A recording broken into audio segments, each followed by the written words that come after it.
Okay, now it's 6 o'clock. Will you join me with the Pledge of Allegiance?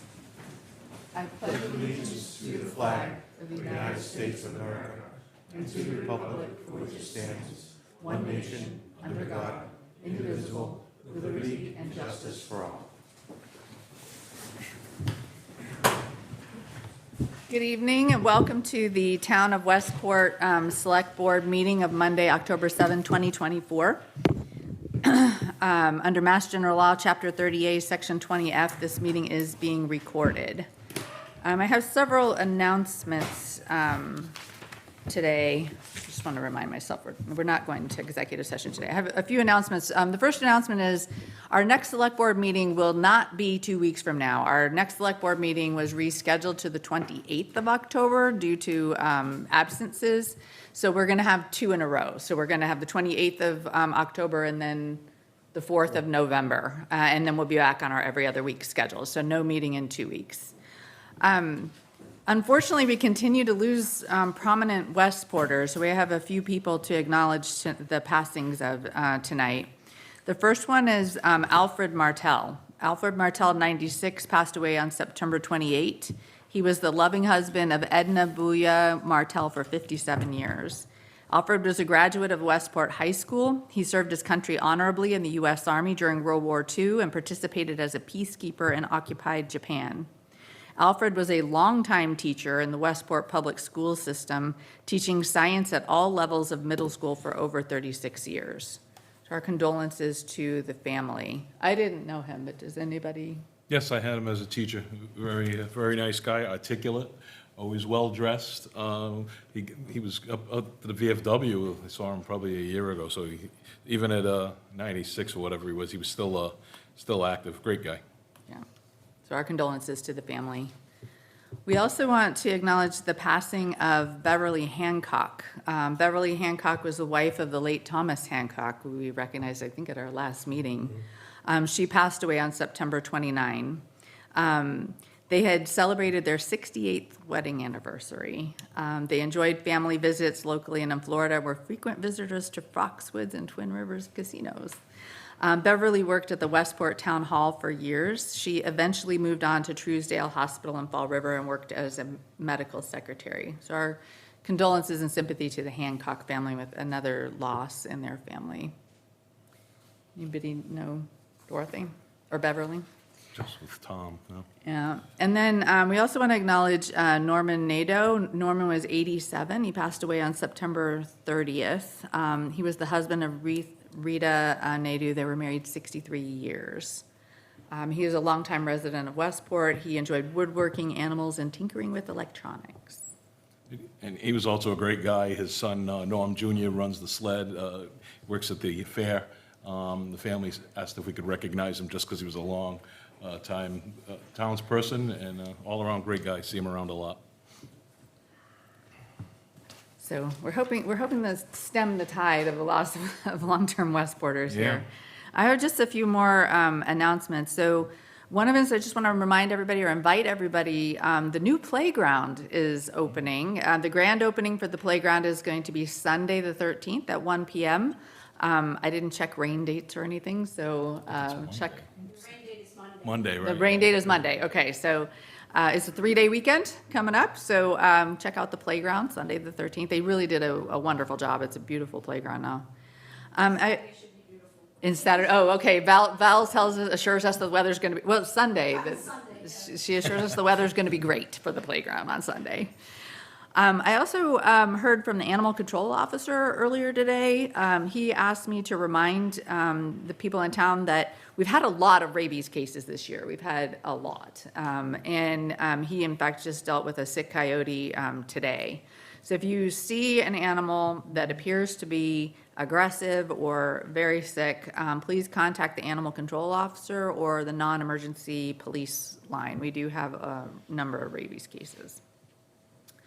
So that was all the announcement I had. Anything else we should mention before we get going here? Okay.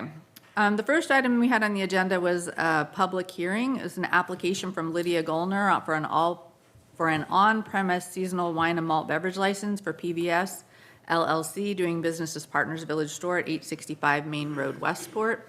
The applicant has requested that we continue this hearing to October 28 at 6:05. So moved. Second. Is there any discussion? Was there anybody here that wanted to speak on that matter? Okay, all in favor? Aye. Aye, so that's unanimous. We continue that hearing till the 28th. I don't know what that noise is. The machine? Okay.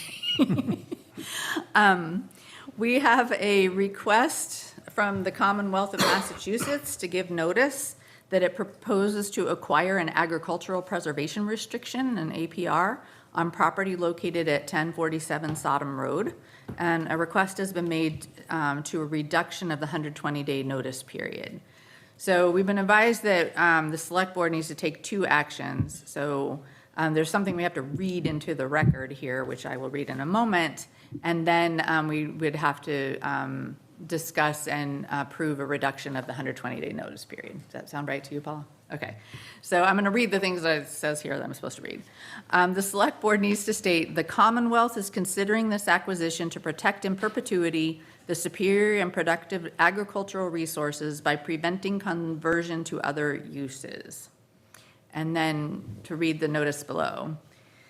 In compliance with General Law, Chapter 7C, Section 37, the Commonwealth of Massachusetts, acting by and through its Department of Agricultural Resources, the Department, hereby gives notice that it proposes to acquire an agricultural preservation restriction, APR, on the real property identified herein for the purpose of protecting in perpetuity its superior and productive agricultural resources by preventing their conversion to other uses.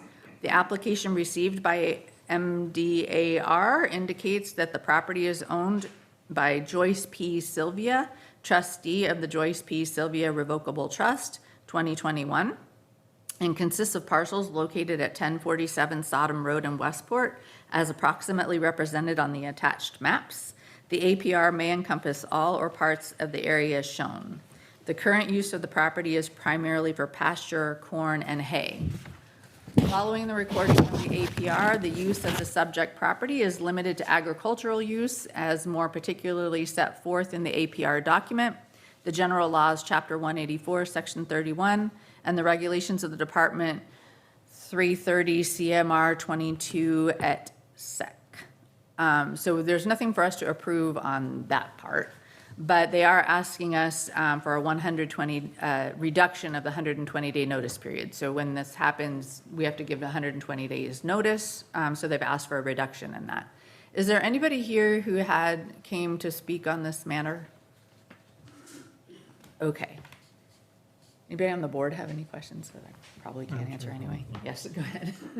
I believe this property is the one that is going to be given to the town, and Ross Moran had made us aware of this a little while back. Property abuts other town or land trust-owned properties. And if you look at a map, you could, with this piece of property, walk from Westport Woods. It would be kind of a tough walk, but you traverse some other properties and reach this part. So that lines up very nicely. I have no problem with the motion that's here, but I was wondering if anybody knew why there was a reduction to 60 days from 120. Obviously, there must be some urgency to doing this. I think this may involve the Conservation Commission also. But anyway, I just wanted to mention that. That's what it's all about. That was my question as well. I didn't see a pressing use of the property that would precipitate waiver, but with no one here to speak on behalf of that proposal, it's hard to, in my opinion, do a waiver today. Yeah, so just to tell the people, so the letter that was sent to us says, because the department's priority classification of this farmland for protection, we ask that your municipality agree to reduce the 120-day notification period to 60 days to expedite the process. The closing for this project is a time-sensitive matter, and therefore ask that you agree to waive the 120-day notice period. But you're right, that's all it says. So, do we want to waive the notice period, or we want to have them wait the 120 days? Well, speaking for myself, Madam Chair, since I've had some background on this, I trust the opinion of Ross Moran, and I can assume there's good reason for it. This wouldn't be before us if it wasn't. So I can see it in voting in favor of the motion, but I don't know how others would feel. We don't really have the full background, and that could be bothersome to some people. Yeah, I'm fine with the 60-day notice period, but Do we need a motion, or we just- would need a motion to reduce it from 100. I'll move to reduce it to 60. Okay, Second. so we have a motion and a second to reduce the 120-day notice period to 60 days for the APR. Is there anybody that wants to speak on that? Anything else from the board? All right, all in favor? Aye. Aye. Aye. Any opposed? So that's unanimous. Okay. We don't have any license and permits tonight from appointments and resignations. We have a request from Ronald Savaria to appoint Christopher Brewster to the Shellfish Advisory Board. Is there anyone here for that? So we did get a letter asking to appoint Mr. Brewster. What's the desire of the board here? I'll move him. Second. Is there any further discussion? All in favor? Aye. Aye, that's unanimous. So we have a request from Police Chief Christopher Dunn, who can't be here tonight, so we're gonna ask the Deputy Chief.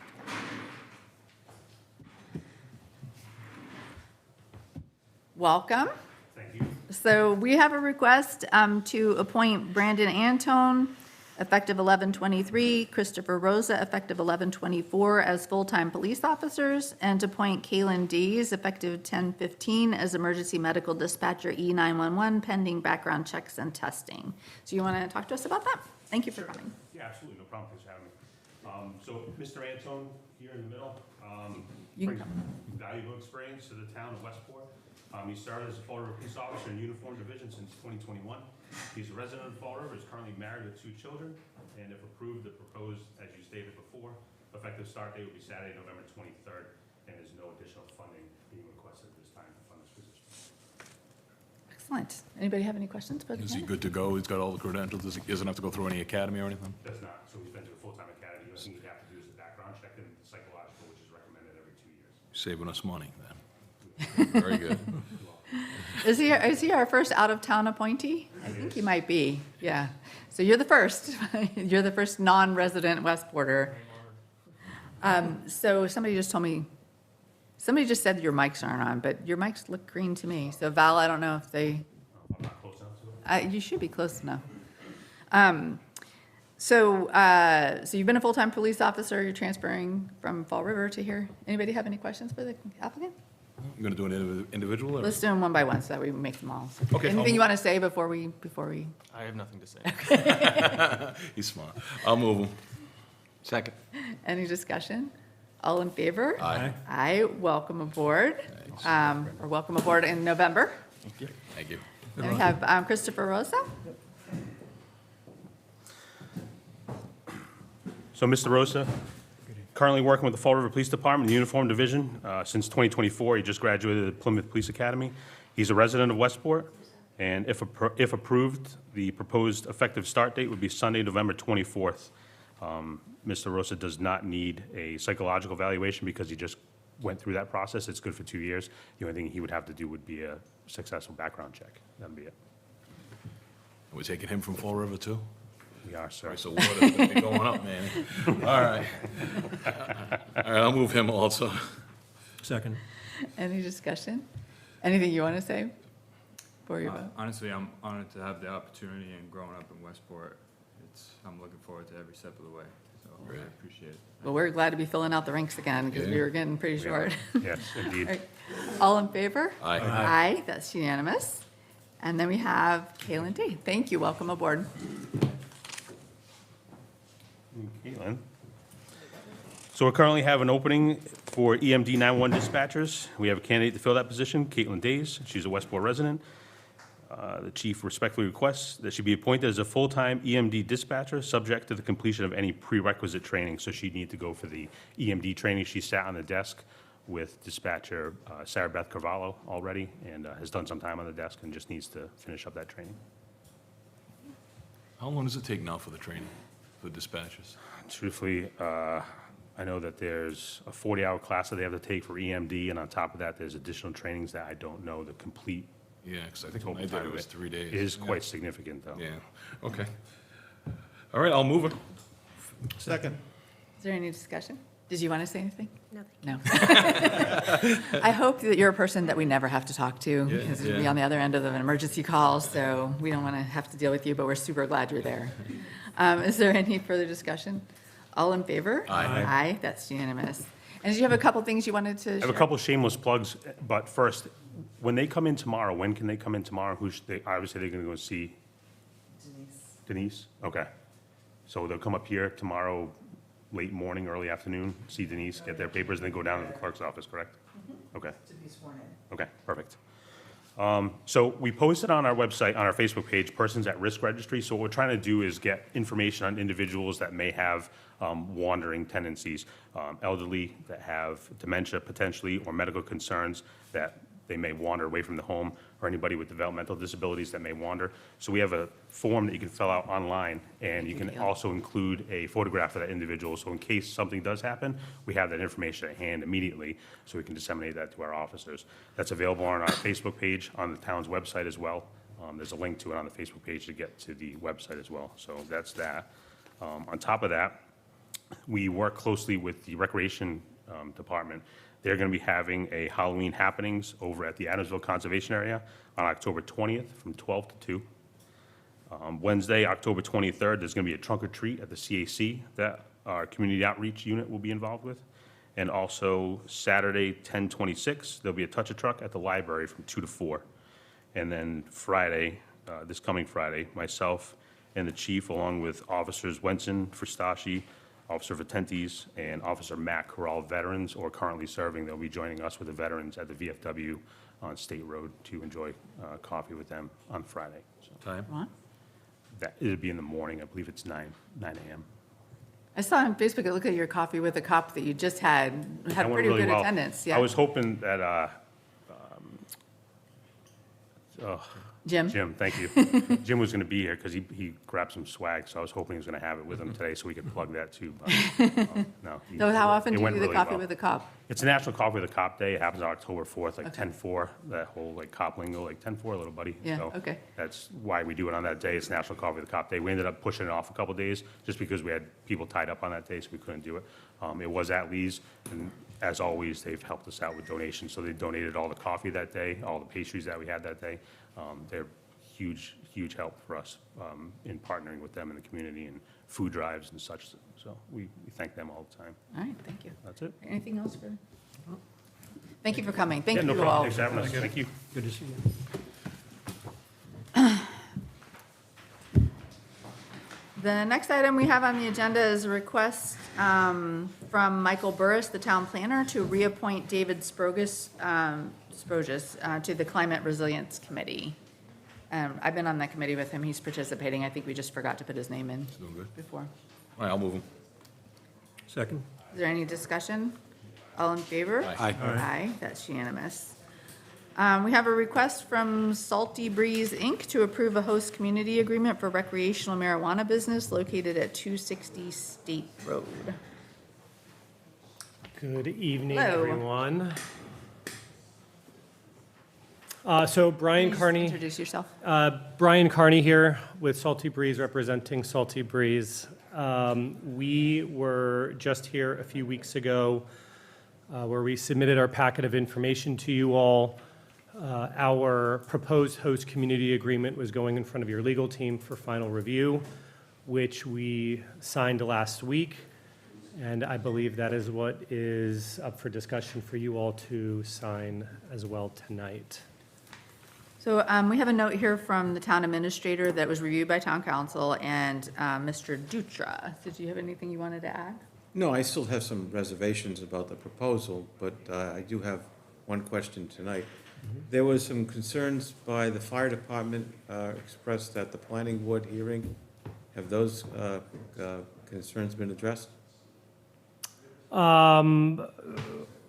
Remind me, I'm not specifically aware of what you're referring to. My understanding, although no one's here from the planning board, that, Manny, I'm sorry, that there was, they wanted to see, they weren't satisfied that in terms of fire regulations or traffic or whatever, that it wasn't being fully addressed. That I'm not aware of because the last step for us, for the planning board, was to get a full traffic study done. Okay. So we had that full traffic study done. We did communicate, I know, with the fire department, with the police department. I know initially there were, I believe, I think I know what you're referring to. There were some initial concerns that were addressed. And I think it was only after they were addressed and the traffic study was done that we were passed by the planning board. So we had a chance to review this. We reviewed this agreement already, right? So it was just the final touches that we put on it, right? Does anybody have any questions? Is there any comments from the public? All right, so what's the pleasure of the board? Just, I'm going to restate the concerns I had at the last meeting. We have had even though we only have one dispensary in town, we have a space of less than about 4 or 5 miles, starting at the Fall River line going into Dartmouth. We're going to have, if this gets approved, we're going to have 4 facilities. The market has decreased substantially, and this facility will be located immediately adjacent to the current licensee in town. And I remember when I was on the board last time, we held up a license for a number of years to a beer and wine permit request from the gas station that was located immediately adjacent to Harry's. Harry's had objected to that. We had, I think it was at least 5 or 6 years before we ultimately approved that license. And I think this is a good precedent for this situation where you have a business where the market has begun to shrink, in terms of the price and in terms of the anticipated demand that existed when the legislation was changed. We've seen a transition in terms of legal use of cannabis from medical to just general public consumption for adults. And so I'm not sure that the ability to grant an additional license at the town, from the town, exists at the current time. That's my opinion. I will vote against it. I think I'm trying to understand. So I think that the town is able to have 2 We facilities. are able to have 2. And we were able to have another beer and wine permit when we denied the gas station adjacent to Harry's. And then we also have a situation where we have a very limited zoned district for this type of retail Which activity. I would have not voted for had I been on the board at the time. So I think the board has made a number of decisions over the years that have frustrated the existing operator in the town, A, and B, have limited the ability of townspeople to have access to it. Because when I was on the board previously, you did have the ability to cite a dispensary, I believe, on or near the village, which was another commercial district in town. I do want to just point out that we are in receipt of a letter from Coastal Healing asking that, I'm just gonna overly summarize it, but basically asking us to revisit their host community agreement, given all the legislative changes that have happened. So we are in receipt of that correspondence. It was in our packet, I read it Yeah. as well. Does anyone else have any concerns? Or Yeah, I mean, I disagree with that. Again, when all this was cited in that area, when they were looking to put one down the village, this was all with public input on where this zone was set up. So, I mean, I have to disagree with you that we're gonna vote against this application when he's done everything he's supposed to do. So I will vote in favor. Madam Chair? Yes. I'm in favor of it because of really what Mr. Soares just said. This applicant has, in good faith, done everything that one should do. Came back here another time because we were not satisfied last time, not so much because of Salty Breeze, but because we wanted legal review. I believe people have a right to do business, and I'm not sure I understand how this relates to the Harry's, but anyway, I hear that. but I don't think it's compelling to me to use that for this anyway. So I think they've complied, and I think, and we'll take care of coastal in due course, per their request. So I'd be in favor of the motion to approve. Madam Chair, and I think that situation at Harry's, did we not vote that Harry's now has that license? No. No, Not Harry's, the G- Westport Gas. GRI. Westport Gas doesn't, Right. I don't think they do, do they? No, Westport Gas, well, beer and wine. yes. Well, Harry's has beer and wine, and he was concerned about another establishment right nearby. And Westport Gas now has beer and wine. No? I don't think they Not do. yet. Yeah, they want to get Oh, special okay. legislation, yeah. But that's the route they've taken, but they have not had the license for a number. And this came before the board. I mean, I've been off the board for 6 years until April, and this came before the board with that, back when I was on the board previously. Yeah. Did we have a police write-off on this recommendation? So we're just approving the host community agreement, not, that's all we're doing. Yeah, but if it was suitable, that's what I was wondering. Well, the planning board is all signed off on it. I'm sure they would have gone through the, was there other paperwork with the, like, police recommendation? I don't think that's. Last time we had the police sign off and everything on coastal. Make No, sure it that was a long time security, ago, yeah, well, the security still has to be in place. Oh, and I believe Coastal's come back and had some of the more stringent restrictions removed from them. Not that I'm aware of, but it's not impossible. I think that, Yeah. I think the initial we- application, we because thought you we would have had gone through something, I just- multiple steps. So I With think our- they're I mean- just- I thought we yeah. had It took us something. years to get through planning board. Yeah. We came back multiple times and Right, submitted. so did the other one, but I'm still Yeah. concerned that our police went through the security issues. There was no police input at all? I know there was communication with them, but I wasn't aware of any security issues. In terms of cameras and the security Right. plan itself, that's all regulated by the Cannabis Control Commission as well at a state level. Okay. So what's the pleasure of the board? Do I have a motion? I'll motion. There you go. To approve the contract, the host community agreement with Salty Breeze. Second. So we have a motion and a second to approve the host community agreement. Is there any discussion on the board? Is there anything in the public? Are you seeing none? All in favor? Aye. Aye. Opposed? I'm against. Aye. So we have 3, 4, and 2 against.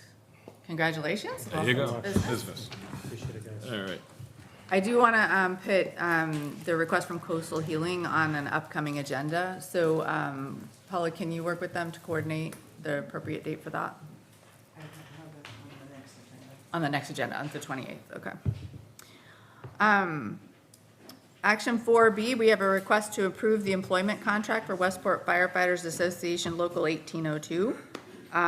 We've discussed this in executive session a few times. The contract includes a 3% yearly COLA and a 1-year 2.5% increase for training, opioid interactions, and phone. And this is consistent with the guidance that we got in executive session. Who was? I was working with it? You were the one. Yep, I'll move it. Second.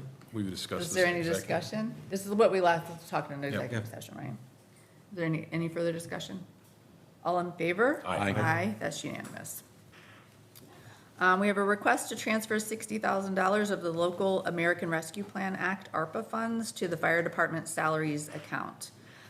So the contract that we just approved did require, we don't have the budget to cover it. We've looked at a number of options, and the town administrator is recommending the use of local ARPA funds to pay for the retroactive pay. This would eliminate the need for special town meeting.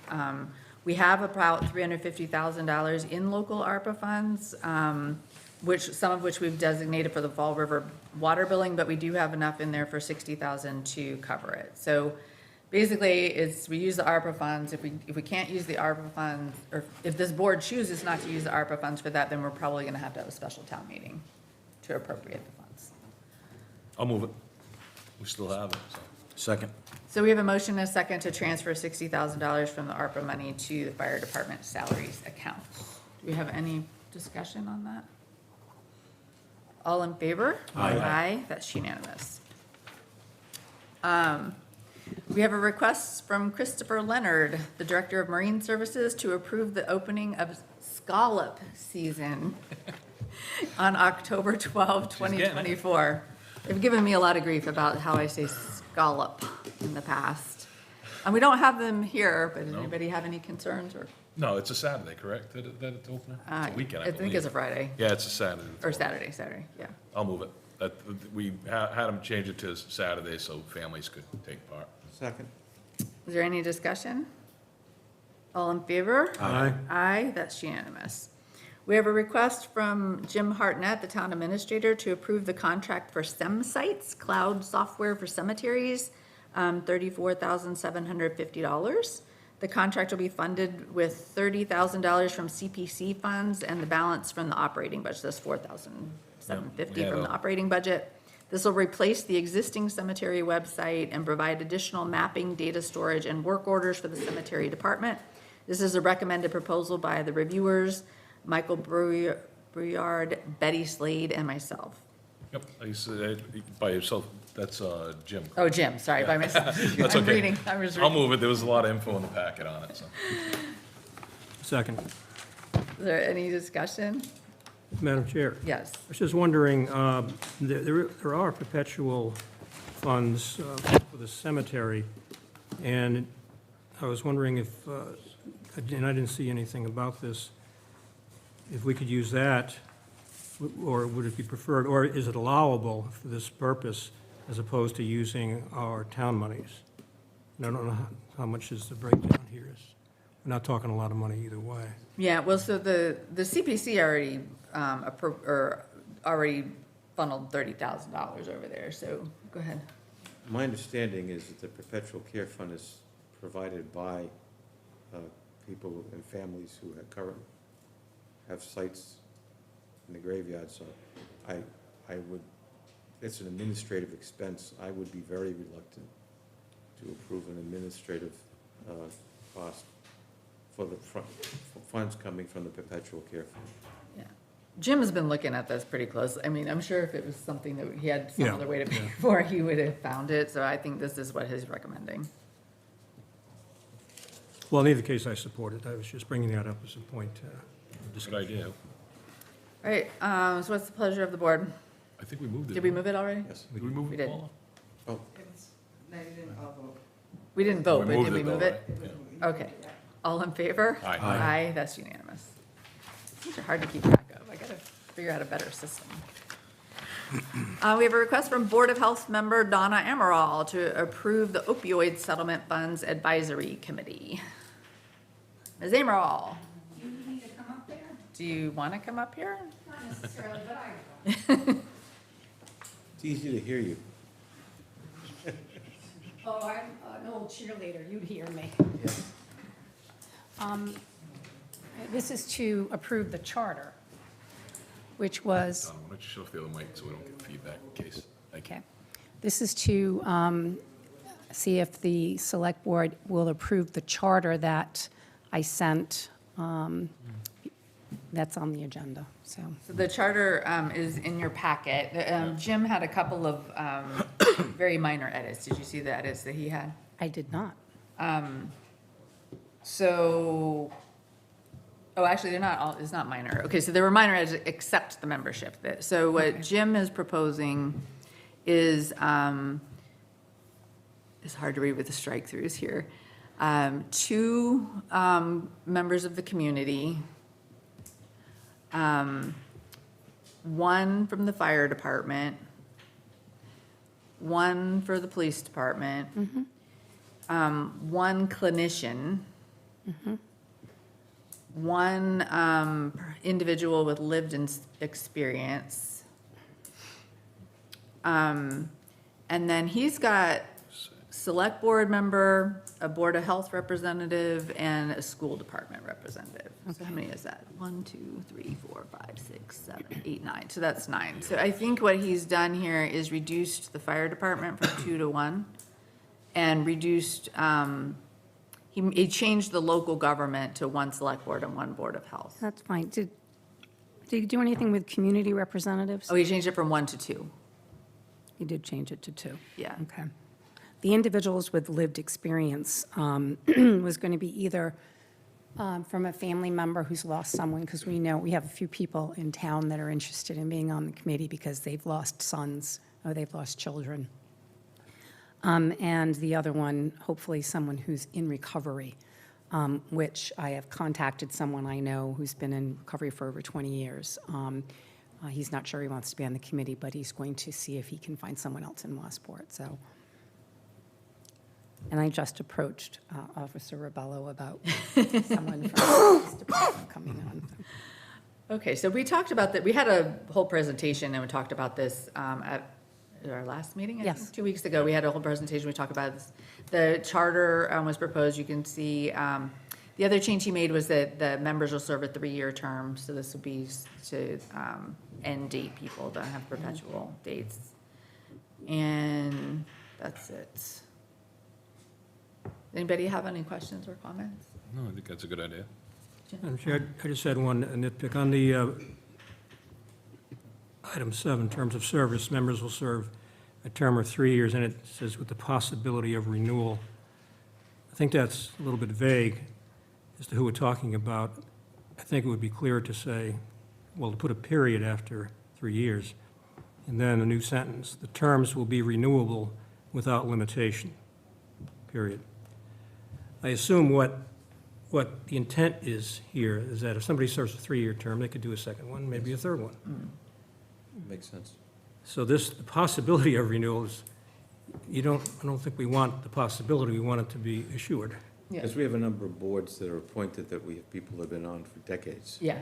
So, I mean, No, I think that your amendment makes it clearer. I think it doesn't change Yeah, I agree. anything materially, and then No, it it makes it doesn't. clearer in the, yeah. Well, and depend on how the the funding is dispersed over time.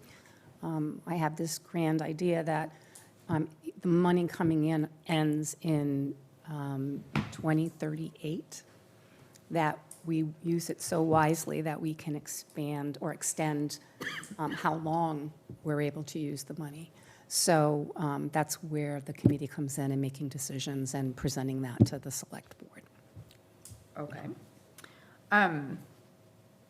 So what do we feel about, how do we feel about creating the committee? So I need a motion to approve the committee charter as amended, as they're just talked about. second. Oh, you moved? I didn't move it, I was just entertaining the Okay, well, motion. so moved. Second. You move and you We'll go this second. way. Okay, Ping pong. this is to create the I thought you had committee moved it, so. with the charter, with the amendments that Jim had in here that was in our packet and that Dick just mentioned. Right, any further discussion on that? All in favor? Aye. Aye, that's unanimous. And so then I wanted to see if there was a select board member who wishes to serve on the committee. I would be interested. You're interested, is anybody else interested in that? All right, so I move the appointment of Craig Dutra as the select board representative on this committee. Second. Any discussion? All in favor? Aye. Aye, that's unanimous. So if you can, Craig, work with Paula to get kind of coordinated, Yes. to get the appointments and things. So Paula, can you let these people, these departments and stuff know, that we're looking for representatives from them? Well, I- You also see Jim's note here that I would recommend a maximum 9 members total for the committee, and assume that Olive Richardsky from the Board of Health would be the staff and resource person for the committee. We've discussed it. Matt has said that she would have time to provide some support, but that she's not going to be actually on the committee, Right, okay. right? So, and she's really, although I have many years of experience in mental health, she has a lot of direct experience on addressing the needs in the community of people with addiction. And so I look to her as a resource for myself in moving forward as well. We're very lucky to have her in town. She's an incredible resource and person to be engaging other communities and working together. Collaboration is really important, and she's really good at getting us to collaborate. And the more we collaborate, the better off we're going to be. Great. Just my interest is I've had, actually, my first job as a college student was a youth outreach worker in the city of Taunton, targeting, the employer was the Taunton Municipal Drug Commission. Awful name, but it sounded like a pharmacy.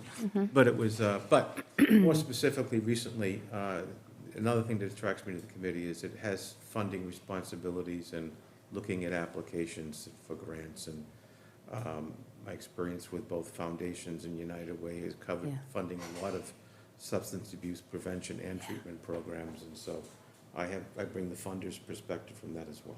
And I really appreciate that. When I read about your past history with United Way, I said, oh, that would be a really great fit if he would agree to do it, so, okay. Okay. All right, thank you very much. Thank you. The next item we have is a discussion, is an update from Roger Fernandez on the Route 6 Macomber Loop Water Line Project.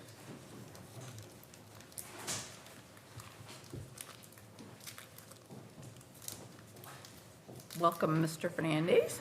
Thank you very much, Madam Chair. Thank you. So Manny, this was your agenda item, so I wonder if you can kick us off on what you'd like to hear from the discussion. Okay, so Roger, what's your title in this project? Project Manager, Assistant to Town Project Management. Yep. Okay. So, couple of things. So we went out to bid, we awarded the bid. Correct. They're getting ready to start. Do we have a start date? We do. So I'm going to just back up. So instead of, like, I was thinking more of an overview of what we wanted to talk about. Can we, how about if we go ahead and just review kind of the summary that you gave us in the packet, and then if we have questions, then we can ask, okay? So I don't know if you have the material in the packet, but if you can just Sure. kind of run through that, not word for word or anything, but, Sure. So So, I'd like them to go word for word, because again, I'm getting a lot of questions out there. well, no, we certainly have time for questions, but I don't think you want him to read the document that's right in your I think packet. the public would like, Would you like me to read the document? Yes, Why please. don't you read it? I don't have it in front of me. How did you read it? No, I haven't. So why don't you review the contents of the document? sure. Mr. Soares can go look at the details in his packet, and we can post it online. Well, But I think he'll post it cover all the online already, topics. I'll post it on the topic. so we can get some transparency. We have transparency we're going to talk about right now. Sure, no problem. So, as we indicated, so we did receive last week a schedule from the contractor, and he's slated to start the 21st of October. There's one hurdle that remains. As you look at the update that I provided, it has to do with finalizing the state highway access permit. We think we're drawing closer to that. We do anticipate that we'll have that in hand in advance of the start of work. So some of the other items we need to work out with Mass DOT are some of the work restrictions. Currently, the permit limits the work from 9 a.m. to 3 p.m. We'll be asking for a waiver from Mass DOT for work to be able to transpire between 7 a.m. and 5 p.m. This is not out of the normal. This is normal sort of process with them. We're going to also ask for a waiver with respect to the prohibitions of work after November 15th. If we get a summer like we did last year, we're hoping to be able to continue work right through the end of December. In terms of schedule, the contractor feels like he'll be able to finish most of the project by the end of the year. Again, caveat being if we don't see snow flying before then. In terms of impacts, lane closures, we've discussed the traffic management plan. We've had a pre-construction meeting with that included the police department. The contractor anticipates not having to close more than one lane down at a time, in large part because most of the water main itself is located in the median, in the grass area in the median.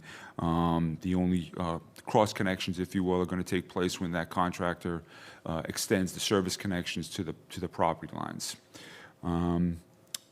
So it is the intent to have a comprehensive notification process to those folks that we anticipate that will be impacted, those direct abutters, as we move down Route 6 and up Osborne and on to, up Gifford and on to Osborne.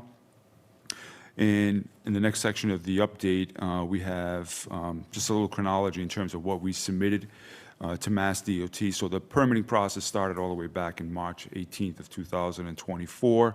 They've reviewed the 75 and 100% design documents.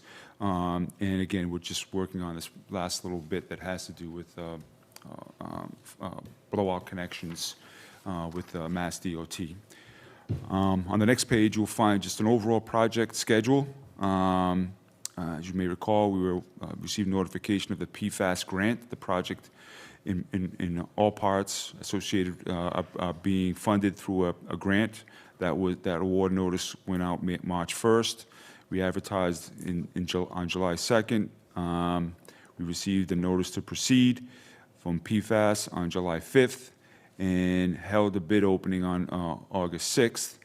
The good news is the bids that we received, and maybe Mr. Hartnett's already updated you regarding the bids. We received very good bids on the project. As I said, we had the pre-construction meeting on September 12th, and the contract is planning on mobilizing on October 21st. The water main will go in, hopefully, as I said, by the end of December. We should anticipate work because we're at the end of the year. The road restoration aspects will have to happen next year because of the weather. We can't do paving in January and February, as you well know. In terms of next steps, the available budget, we've done based on the available budget, which includes the PFAS, which is a $4 million grant. There are other funds out there that we're going to be presenting initially to the IOC, and I think ultimately to the Select Board regarding extension of the project limits. Right now, the PFAS is going to fund about 11,000 feet of water main, but we have, when we consider the ARPA funding, 1286, 1295, and the Senator's earmark, in addition to the CDS funds and the town match. It's important to note that the CDS funds will require a town match, which we can discuss. We'll have the opportunity to install almost another 9,000 feet of water main, which is in and around $2 million of additional work. So we've begun to look at some of those different project expansion options, and we're prepared to discuss those and see what would make the most sense in terms of extending or expanding the project to use that money. It's important to note that sort of the ARPA funds have to be committed before the end of the year, as I'm sure you're aware. And so we're poised to do that. The CDS funds, the Congressional Directed Spending funds, won't become available until January, which kind of dovetails nicely to the schedule. But that funding, which is $959,000, is going to require a local match of about $239,000. So that is really the quick and dirty update regarding the project, but things are moving along as we had hoped. So, Mr. Soares, just because I want to make sure you're thorough here, so going through I think you touched everything that was on here, but the update, so the 1A was to finalize the state highway access permit, and the schedule review that he just reviewed is below, or the 75%, 100% complete was done on July 1, and we're just waiting for that final permit issuance. Just have a note here that despite holding a permit for the Phase 1 sewer works, which was originally issued in June, the water project is in a different section of Route 6 and is just water. As a result, we had to resubmit the Mass DOT access permit. He mentioned the work hours restriction. So right now, the permits restrict work hours from 9 to 3, but we're anticipating a waiver to extend the work hours. The contractor plans to work from 7 to 5. He mentioned the seasonal work restriction, so typically they prohibit work after November 15, but we expect that they will waive that and allow us to continue as he described. He talked about the lane closures. They're still working out, but there's closing one lane during construction, coordinating with the police department. And then you talked about the notification to the abutters and property owners and businesses. And then you went through the project schedule. So we're expecting the start of construction on October 21, but we're waiting for the state highway access permit. And then the next step, you're doing a cost-benefit analysis to explore the potential expansion options for a presentation to the Infrastructure Oversight Committee and recommendation to the Select Board. So you talked about the 11,000 feet. So I had a question there on that one, but I'm going to keep going. You talked about the funding that you just talked about with or without the congressional funds. And And then, I don't think you mentioned this just now, but the land acquisition at 35 State Road and Meatworks at 287 has been successfully completed through a friendly land taking. So I did have a question on the, you're looking at where we might, since we have a budget, where we might expand. And you're preparing for a presentation to the infrastructure oversight. What are you expecting to have that information available for review by that committee? When? Yeah. Oh, we've completed that. So we have a budget breakdown that shows all the different funding sources, and then how much, based on the current bid that we receive, it's a unit price contract, so we know what each linear foot of pipe will cost. And so we're able to assign the funding sources to meet the criteria of the grants. So you only use PFAS for certain things, but we've assigned that properly. And the remaining funds, we have a detail that illustrates some of the neighborhoods that we could go into in order to make, expand some of the existing infrastructure into those neighborhoods. So we have that ostensibly completed. Okay, thank you. All right, given all that background, now you have questions. Well, I was aware of much of that. I did sit in the pre-construction meeting. So the utility access, which is the water permit, so our holdup is because of the blow-off at the end? Correct. So is that a new utility access permit that we is. applied? So what happened to the utility access permit for? Because it was in the other section, they made us go through the whole. What do you mean by the other section? And the initial one was submitted for the water sewer project. So it was a sewer and water project? Yeah, right. But that section, we did receive an access permit for that, but this section is not in the same section, so Mass DOT didn't let us just amend the existing permit. What do you mean by not in the same section? I don't. It starts at East Briggs Road and continues to Washington Street, where the other section was down by White's, right? And extended further up. So that section of roadway was not in the original access permit. We did. We went out to bid for the whole. Well, he gave you the answer. The answer is the permit is for one section of road, and what they Could you need the please not permit inter- now could for you is a different please- section Could you of please road. not interrupt me and let me I've- speak with Mr. he's Financial? answered your- No, this is a board question. He's answered the question. It's a different section of road. Fair enough, yeah. So we did go out to bid, and we did receive, similar to we did not. We went out to bid, and we don't have the permit for the section that's already been bid and awarded. The same thing happened with the larger $35 million project. If you recall, we changed the scope of the project to include the first phase and the 2 additional phases. So that first phase was permitted, and the subsequent 2 phases were not permitted. So even though the bid went out, the permit was not in hand. Okay. So the utility access permit, now, who signed the utility access permit? I believe that was signed by Mr. Hartnett, I believe. Okay, yeah, representing the select board. Yes. Okay, I just want to make that clear, because Yeah. we've had some issues on that. Okay. And the holdup is basically because of the blow-off, putting water in mass highways. Yes, yeah. So we need They an don't- 1.5-inch connection into a drain manhole, and a blow-off valve is just intended to do a couple of things.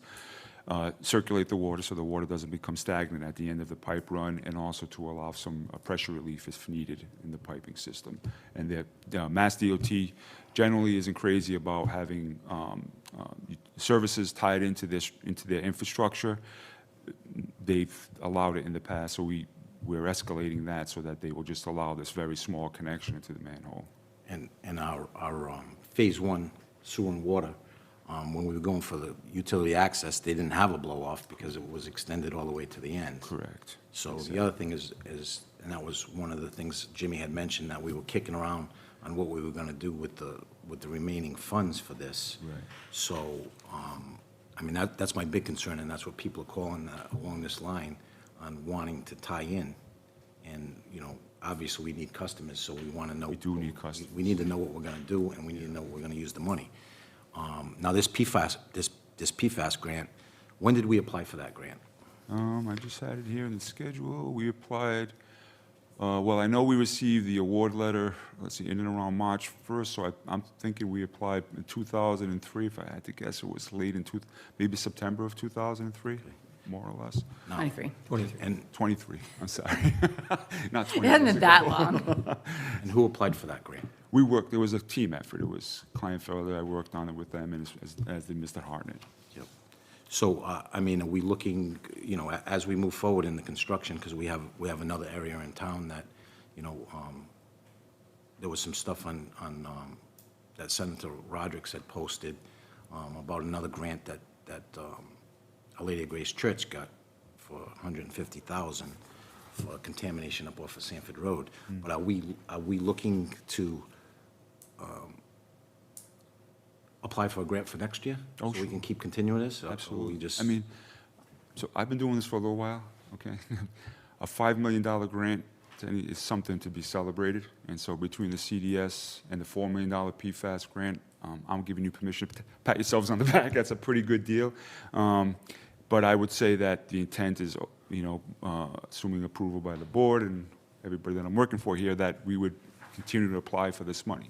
You know, we would continue to do that. Well, because basically it's long overdue because the existing water main was installed in 1986. Right. And this is the first extension of the water main since 1986. It's been a while. And did you read the report from Mass DOT, you know, on the status of the groundwater on the Route 6 corridor?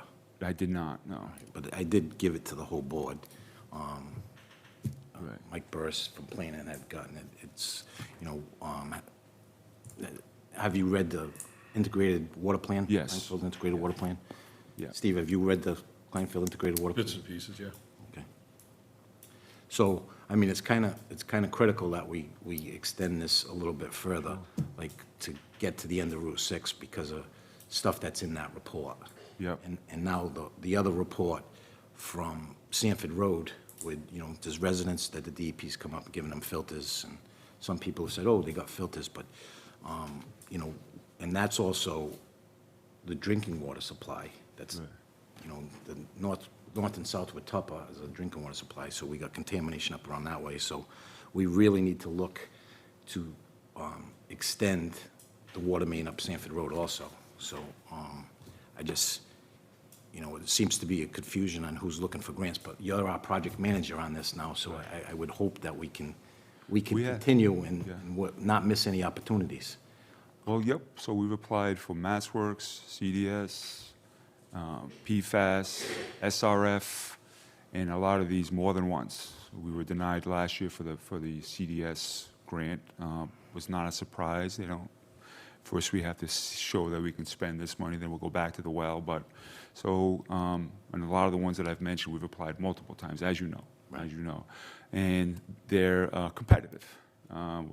Westport is not the only community looking for these grants. The $4 million grant that you did receive from PFAS, as you know, is the biggest one in the Commonwealth. There is no bigger, by That's because far. we have a need. That's why we're able to. Right, They right. identified the need. Right. And that's not the end of it. We need to. Keep trying, absolutely agree, yeah. It's very important about the clean water in Westport. so I agree. Did groundwater. anybody else have any questions about the report he gave us? I have one simple question. It has to do with E, which is notification process for property owners and businesses. Could you expand on that just a little bit for us? Sure, we're talking about is anything from handing out flyers to physically knocking on doors and making sure that we get to people. I don't think there's anything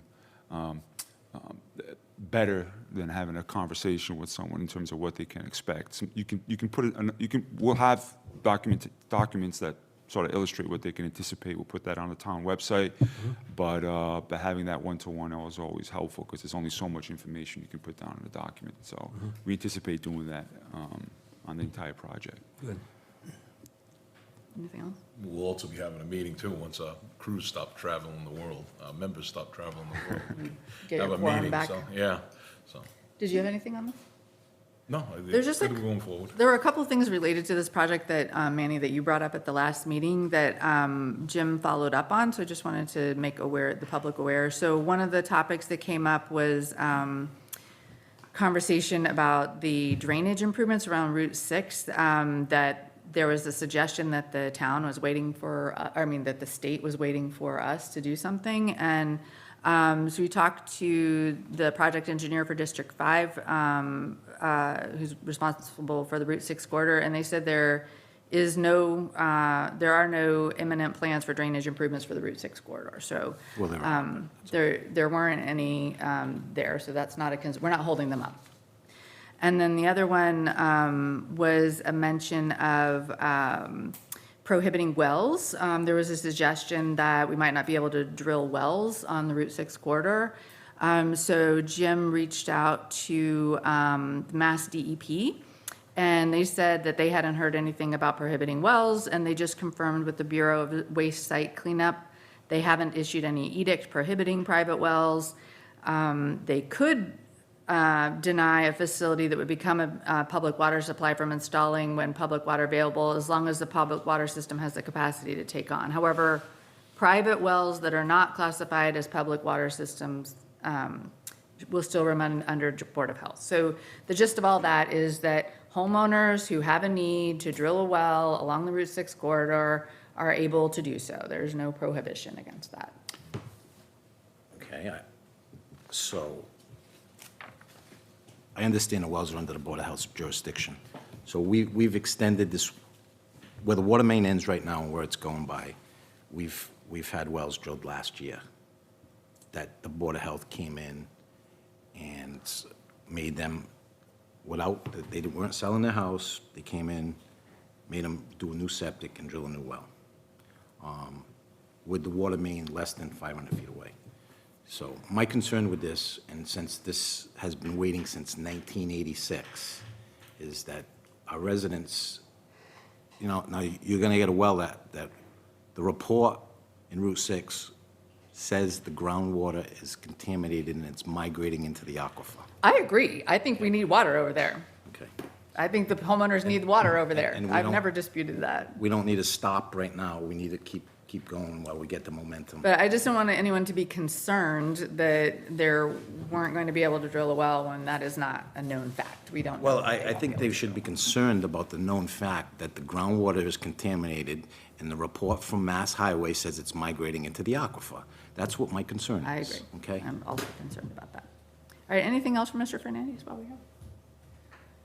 All right, thank you. Thank you for coming. Roger, I appreciate it. Thank you. My pleasure, thank you. Let us know as soon as you get that paperwork done. State gives you the permit, so we can rock and roll. Thank you, will do, Mr. Levette, thank you. So the next item on the agenda was also at the request of Mr. Soers, an update on the town's broadband system. Was there anything specifically? We did have information in your packet about the funding and about the status of the loops. So did you have any specific questions? I was just wondering when that next phase is going to be constructed. So the next, so that last loop, we have not gone out to bid yet. So it hasn't gone out to bid. We kind of slowed down the work that was proceeding on that. So there is no project in flight right now. So is it actually going out to bid, or is it going to go to a contractor that's already approved? I believe it'll go out to bid. We just haven't submitted it. Is that what happened on the last one? The last one was an $8,000 project. So that probably wasn't. That No, probably. I'm talking about the loop that went down Sanford Road, that was installed last year. Came back up Highland Avenue. Yeah, I don't know. The grant was, I mean, we paid for it. It's done. It's completed. I understand, but did that go out to bid? I believe it did, but I don't have it right in front of me. Okay. Could you find that out, if that went out to bid, or if it was just awarded? Well, and the town administrator, I'm sure will have that information when we come back. I'm sure it went out to bid. It was approved. It was a $200,000 contract. I do want to point out, you didn't just ask about funding, but the total amount that's been spent so far on fiber in town, we've spent about $900,000 so far. That last loop, if we do proceed with it, will be about another 300. Of the 900,000 that's spent, about 700,000 of that was for our own municipal purposes. So that was the network that connects all the town facilities, the town buildings, the school, the old high school. So most of that work, the bulk of that 900,000 was town use. The town paid about $230,000 out of ARPA and about another, so the town paid about $300,000 from various sources, and then it was about $800,000, I guess, from the town. The loop that you're talking about, so the one that was just completed, was a completely a grant award. We had a 5% match, which is part of the police details and stuff. This new one that we have not yet gone out for bid is a $300,000 project, of which we agreed to commit $52,000 from ARPA, but we haven't actually gone to bid, so that might not even happen. So the total town expenditures, almost all of the town expenditures are for what's in use right now by the municipality. So what's in use by the municipality, so that replaced what was existing? I'm not sure well, we didn't have existing high-speed internet between the It was town called- offices. It was in the meeting that this is actually a redundant loop. So I don't know what you're talking about with redundant loop, but the new build out, there was a huge project that had a warrant article to pay for it that connected the town buildings. And then there was another funding from the CARES Act that connected the school loop, and then we tied into the old high school. Right. Val, comment? Valerie, cable coordinator, was the 200,000 from the cable account that was voted on the town meeting once, was that to be used on that? Yeah, so it was, the warrant article was 221,000, and then the cable funds were 265,000. So yeah, there was cable funds that paid for some of that. Thank you. But we haven't gone out to bid on that last one. We might decide not to do it. I was just wondering, in the package, there's a map, and it's kind of cut off. I think that was maybe just the way it was put together, but it doesn't show the harbor. Is that blue loop that includes the point, does that go down to the harbor as well? It goes to the Harbor Masters shed. I don't think it goes beyond the Harbor Masters shed. So does this not include the harbor? I'm talking about the harbor area over the Coxsackie Club in that area there. Yeah, no, there's, the blue only goes to the municipality. Town buildings. It only goes to the town buildings, right? Oh, I see, okay, understood. And that's all on telephone poles. Yes. And there's no residents tied into that at all. No, it's town network. And there's no plans for our own town-run broadband for residents, is there? Well, we had a plan for it, and we believe that we need to find additional funding from outside sources. We don't want to go to the town. No one on the committee wants to bring a $25 million bond issue before Westport to finish it, right? So we're looking at opportunities for public-private partnership, but we've scaled back. You know, if Westport doesn't want to invest in infrastructure, this is not the highest priority infrastructure project we have in Most town. definitely it's not. It's absolutely not, I so. think water needs to take I precedence. agree. But, so that's why we kind of scaled back and stopped doing stuff. Need the grants, that's the only reason water. If we get grants, then the grants make a lot of sense. If we can start tying in some of those people, because we had high need, they're underserved. The loops that we have were there for socioeconomic reasons that we got those grants. And if there's a way to tie them in, then we should do that, right? So, but we're still trying to find the right kind of partnership to be able to do that without it having to come back on the taxpayers. Because we've said all along, we want subscribers to pay for the system. We don't want taxpayers to pay for it. Anything else on that?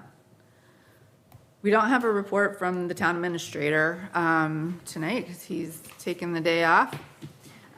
We have minutes from September 23rd. I've read the minutes, I don't see anything that, You moved them? what? You I'll moved move them? on, yes. Second. We have a motion and a second to approve the minutes of September 23rd. Is there any discussion? All in favor? Aye. Aye. Aye, that's unanimous. We have a report on the bill warrant. All is well, that was completed on October the 2nd, $1.8 million. I know that's real money, but in these things, it's the normal amount we look at every other week. And everything was as it should be, on time and complete. Thank you. All right, thank you. The next item, we have Selectmen Liaison Committee reports and suggestions for future agenda items. So, Craig? The major one I'm sitting on is the Affordable Housing Trust. We have not met since the last time we met. We meet next week. And you had the opioid get-together? What? And you had the opioid get-together to go over that? That committee is just being formed. Yeah, but I mean, was there anything you Well, you worked had on? didn't you have where you had a seminar or something Yeah. you were going to? Yes, I did the opioid seminar. Matter of fact, there were several of us on that call. Okay. It was very helpful. The MMA one, right? Yes, and that was the one that sort of, after looking at some of the models that we're using in some of the other communities, led me to be a little bit more interested in this committee and believe that there were some things, because they were looking at programs. They had a national focus. We looked at some best practices nationally on this through the seminar, but there were also some best practices regionally within Massachusetts. And some that I think that are in parts of the state that would be demographically similar to Westport. So all in all, it was pretty helpful. It was efficient, it was 1 hour and 15 minutes. So. All right, thank you. Dick? Nothing really to report. I continue to visit the Council on Aging as your liaison, and they are working on a strategic plan that was mentioned by Elaine Moncrief when she came in here. A couple of things that will be going on soon, though, is the Capital Improvement Planning Committee hasn't met yet, but we're ready to start that shortly, as we discussed today in a different place.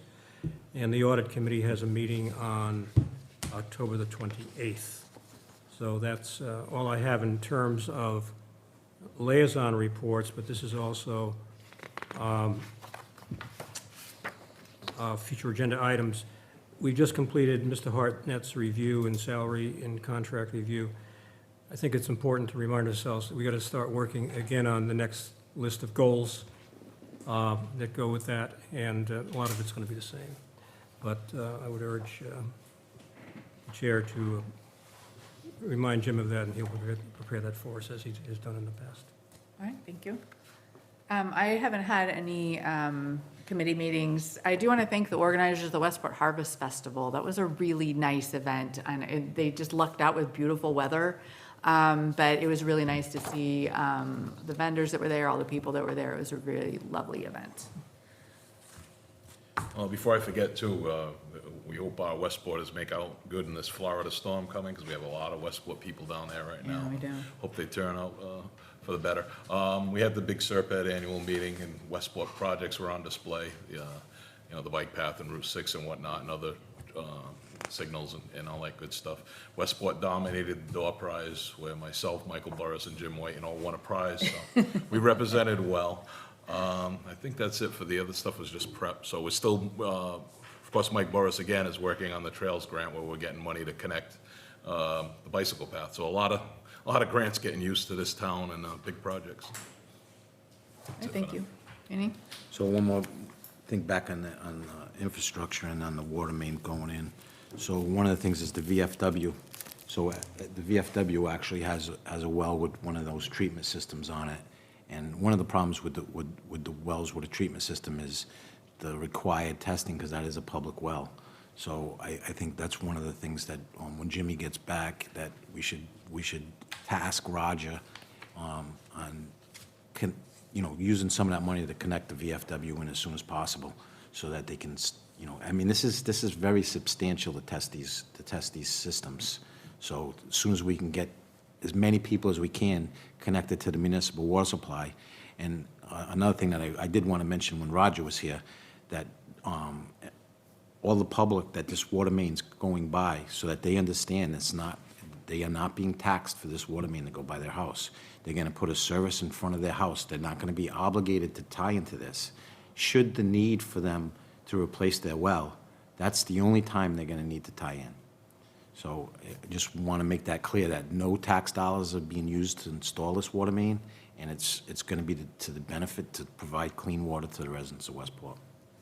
And we do need to commend Roger on his efforts on that grant. But I just want to stress that we need to keep moving forward. Like we said, that paperwork that came from Fall River, the main was installed in 1986. Yeah, that was For the same exact reason, for PFAS contamination. And this is the first water main extension since 1986. So, just got to keep moving forward. Thank you. All right, do we have any comments or statements from the public? We have two public here. Neither one having a comment or a statement. All right, I just want to remind the public that we have a lot of vacancies on our committees. Even if it doesn't look like a committee has a vacancy, please reach out, because we need all the help we can get, and we can find a place for you. I'm not aware, go ahead. No, I was going to say, why don't you say our next meeting date again? Our next meeting date is going to be 3 weeks from today on October 28. So we're skipping a week, and then we're going to have October 28 and November 4 together. Check the town clerk has a website that can talk about voter registration. So we're getting into election season, so there's an early voting starts next week, I think. So Already check. mailed out, so. The absentee ballots are in the mail.